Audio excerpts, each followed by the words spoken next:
उन्होंने पहले ही कह दिया था और अब दोबारा रिपीट कर दिया है कि कानूनों में कुछ भी गलत नहीं है। किसान भोला है, अनपढ़ है, गवार है, समझता नहीं है, उसे जानकारी नहीं है, कुछ लोगों ने बहका रखा है। और तो उन्होंने यूपी चुनाव को देखते हुए या 13 महीने से धरना चल रहा था उस बात को देखते हुए आंदोलन जो है वो वापस कराने के लिए उन्होंने कृषि कानून वापस ले लिया। लेकिन दोबारा फिर लेकर के आएंगे वो तो कह ही चुके हैं, तो इसमें कुछ मतलब ज़्यादा कुछ कहने सुनने के लिए तो बचा नहीं है। दोबारा क्या आंदोलन खड़ा होगा ऐसा? मुझे नहीं लगता कि दोबारा इस प्रकार का आंदोलन खड़ा हो पाएगा। लेकिन हाँ, ये ज़रूर है कि किसान जो है वो अगर दोबारा सरकार नहीं मानी तो फिर ईंट से ईंट बजाने के मूड में है। लेकिन सर एक सवाल खड़ा हो रहा है किसान आंदोलन से, आप जैसे तमाम लोग कह रहे हैं कि अगर किसान आंदोलन के मुकदमे वापस हो सकते हैं तो जो 2 अप्रैल में दलितों ने आंदोलन किया उनके मुकदमे क्यों वापस नहीं कर रही सर? देखिए, 2 चीज़ बड़ी महत्वपूर्ण है। किसानों के ऊपर जितनी FIR हुई ज़्यादातर दिल्ली में हुई। दिल्ली सरकार केंद्र सरकार के अधीन है, तो दिल्ली पुलिस केंद्र सरकार के अधीन है। तो यहाँ हरियाणा में हाँ, वहाँ भी उन्हीं की सरकार है। तो हरियाणा में जो बीजेपी सरकार है, खट्टर सरकार है, तो क्या है कि वो लोग करवा रहे हैं। भाई बीजेपी से जब उन्होंने बैठ करके बातचीत की कि हम कृषि कानून वापस ले रहे हैं, तो जो किसान संयुक्त मोर्चा है उन्होंने ये भी शर्त रखी थी कि भाई आपको जो वापस लेने पड़ेंगे, मुकदमे भी वापस लेने पड़ेंगे। तो मुकदमे वापस हो रहे हैं। और रहा सवाल 2 अप्रैल के वाले मामलों का, तो उसमें तो स्पष्ट है ना कि वो हरियाणा में है, मध्य प्रदेश में है, यूपी में है, पंजाब में है, राजस्थान में है, महाराष्ट्र में है, बहुत सारे स्टेटों में है। कहीं बीजेपी की सरकार है, कहीं कांग्रेस की सरकार है, कहीं किसी अन्य दल की राज्य मतलब क्षेत्रीय दल की सरकार है।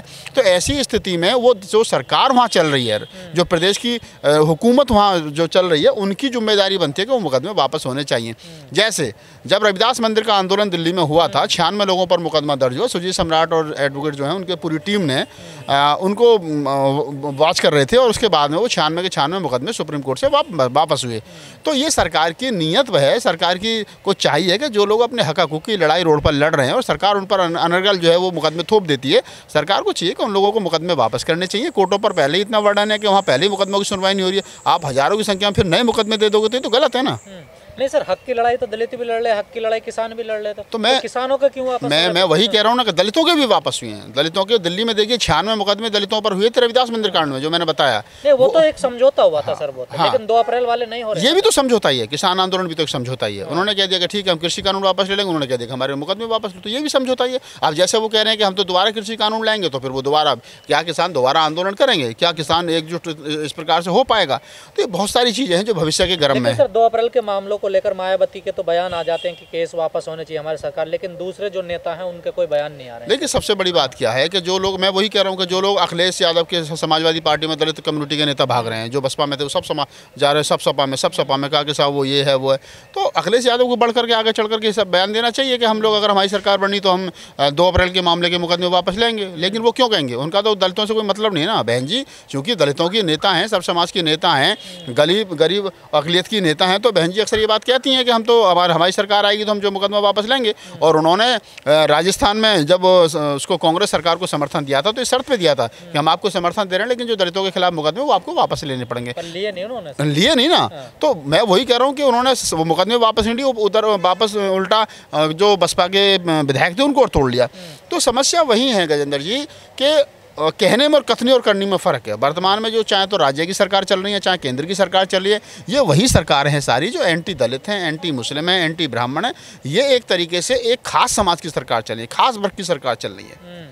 लेकिन सर यूपी में चुनाव होने वाला है, अभी तो मौका है, सरकारें तो मान सकती हैं अगर सरकार को पता बने तो। नहीं, सरकार को पता है ना भाई, योगी सरकार को खूब पता है। तुम इनके मुकदमे वापस ले लो या इनके ऊपर 200 मुकदमे और कर दो, दलित तुम्हें वोट देने वाला नहीं है। उनको पता मुसलमान तुम्हें वोट देने वाला है नहीं, चाहे इनको तुम NSA लगा दो चाहे हटा लो। उन्हें पता है ब्राह्मण तुम्हें वोट देने वाला है नहीं, OBC में जो कुछ जाति है मोस्ट बैकवर्ड है वो तुम्हें वोट देने वाली है नहीं, ये सबके सब बसपा के साथ जा रही हैं। तो उनको पता है कि हमारा वोट रहे ही नहीं, तो वो तो परेशान करेंगे ना उसको, मुकदमे वापस क्यों लेंगे? सर यूपी चुनाव सर पर है, 2 महीने बाद लगता है यूपी चुनाव हो जाएंगे अगर टलते नहीं हैं तो। लेकिन इसी दौरान अखिलेश यादव के पिता मुलायम सिंह यादव मोहन भागवत से एक मुलाकात करते हैं। ये कोई नई बात तो है नहीं। आप देखिए कि जब योगी बाबा का जो शपथ ग्रहण समारोह हुआ था तो उस समय आप उस मंच पर की पिक्चर गूगल पर सर्च कर लीजिए कि उसमें अखिलेश यादव और मुलायम सिंह यादव और सारे तमाम जो सपा के बड़े नेता हैं वो मंच पर शपथ ग्रहण समारोह में थे।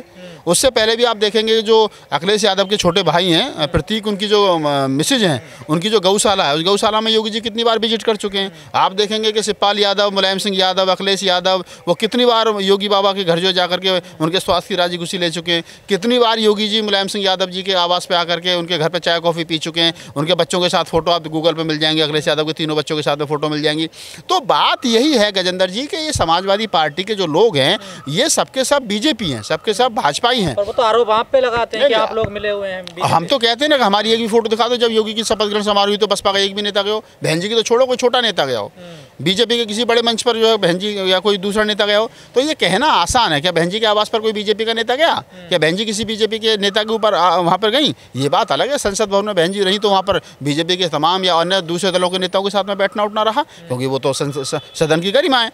तो ये जो लोग कह रहे हैं समाजवादी पार्टी ही सही मायने में बीजेपी की बी टीम है, और इस बात को खास तौर से मोस्ट बैकवर्ड को और मुसलमानों को समझना चाहिए कि जो जिसको तुम अपना रहनुमा समझ रहे हो, जिसको तुम अपना मतलब एक तरीके से सर्वे सर्वा समझ रहे हो, वो आदमी कहीं ना कहीं बीजेपी की गोद में खेल रहा है। और उसका सबसे बड़ा कारण मैं आपको बता देता हूँ कि उनके घर में 3-4 बहू हैं, यादव परिवार में 3-4 बहू हैं जो वो ठाकुर समाज से आती हैं। अपना अखिलेश यादव जी की जो पत्नी है डिम्पल यादव, वो खुद ठाकुर परिवार से आती हैं। छोटे वाले भाई की घरवाली वो ठाकुर परिवार से आती है, और भी 2-3 ठाकुर परिवार से हैं, और योगी जी भी ठाकुर हैं। तो आधा तो उनका जो घर चल रहा है वो ठाकुर समाज से चल रहा है। लेकिन आप कह रहे हैं कि सपा जो बीजेपी की पार्टी है, लेकिन मुसलमान कह रहे हैं तो हमारी पार्टी है सब। देखिए यही मुसलमान के साथ दिक्कत क्या है कि मुसलमान राजनीति को नहीं समझ रहा। मुसलमान वैसे जो लोग कहते हैं कि मुसलमान सपा का है, मुसलमान किसी का नहीं, मुसलमान उसका जो बीजेपी को हराएगा।